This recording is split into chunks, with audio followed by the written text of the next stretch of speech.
Hello everyone, this is the first video of SYBSC practical video series. In this video we are going to discuss about the practicals related to agricultural pest and their management of SYBSC Applied Zoology. I am Dr. Muhammad Ismail, Department of Zoology. Let's start. Title of the practical. The title of the practical is Study of Following Insect Pests with respect to mark of identification, nature of damage, economic importance, and control measures. And the pests are Jawar stem borer, red cotton bug, brinjal fruit borer, and mango stem borer. Now, what is the aim of this practical? To manage insect pest population by studying their characteristic features, nature of damage, and apply its control measures. Now, what are the objectives of this practical? What are the main intentions or objectives of this practical? Insect pests cause significant damage to agricultural products intended for human foods and animal feeds. In addition to direct damage caused by insects to plant system, fruits and seeds, these insect pests can also cause indirect losses because they leave important contaminants such as body parts or exoskeletons, eggs and several pathogens. There are more than 6 billion species of insects, although only 20 to 30 of these are important pests of major crops. The key for the proper insect pest management is to understand their biology and behavior, the kinds of damage they produce, and application of proper integrated pest management in order to achieve a crop protection system. Crop production system that optimizes the use of natural resources, protects the environment, and maximizes output in a sustainable way.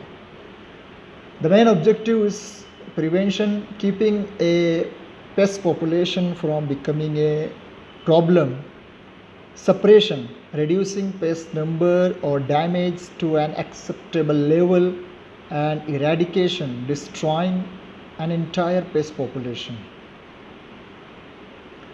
The first pest of this practical is Jawar stem borer.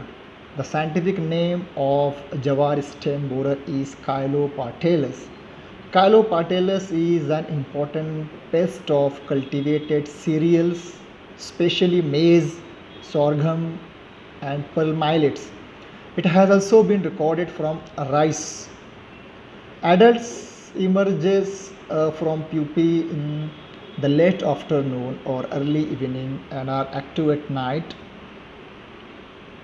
They rest on plants and plant debris during the daytime and are seldom seen unless disturbed.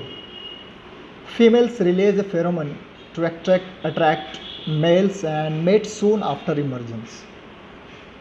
On 2 or 3 nights after emergence, each female can lay up to a total 200 to 600 eggs in 10 to 80 separate batches on the undersides of leaves near midribs.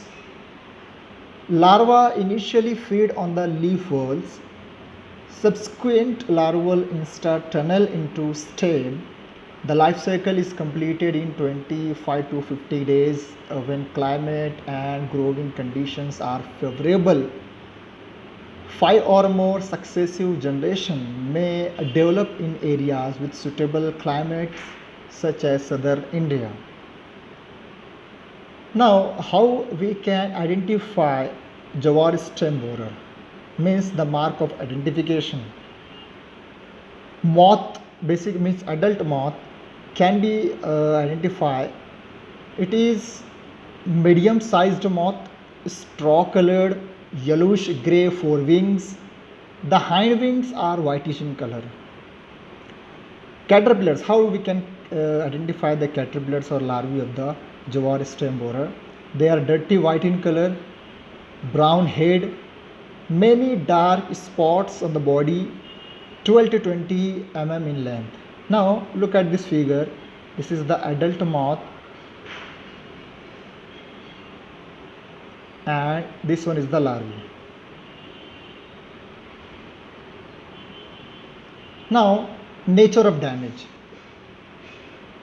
On hatching from eggs, the larvae initially feed on tender leaf folds, causing series of holes in the leaf lamina and later bore into stems. Feed on the central shoots, causing their death, commonly known as dead hearts. After making tunnel into the shoot, it causes poor grain development. So these are the nature of damage.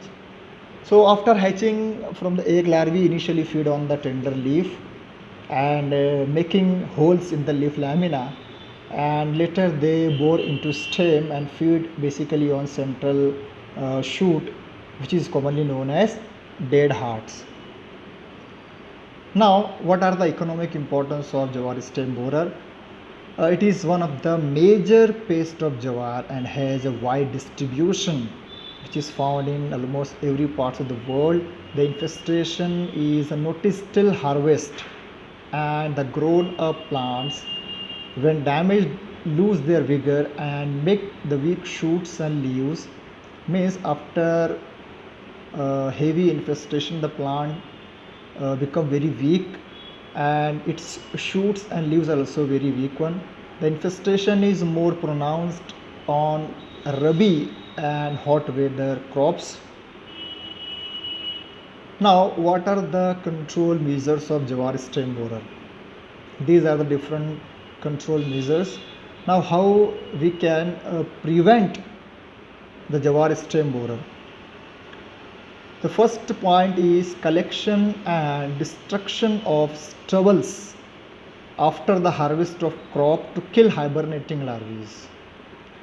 Number 2 is increase the seed rate to compensate the loss. Means one can sow the lots of seeds, so it can compensate the loss which is basically caused by heavy infestation of jawar stem borer.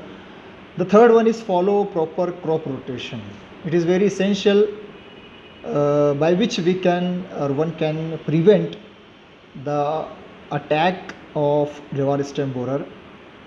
And the fourth one is use of light traps. This is a physical control measure one. One can use the light trap to control or to mass killing of jawar stem borer. Next one is curative. What are the curative points? Removal and destruction of affected shoots along with the larvae. Removal and destruction of affected shoot along with the larvae.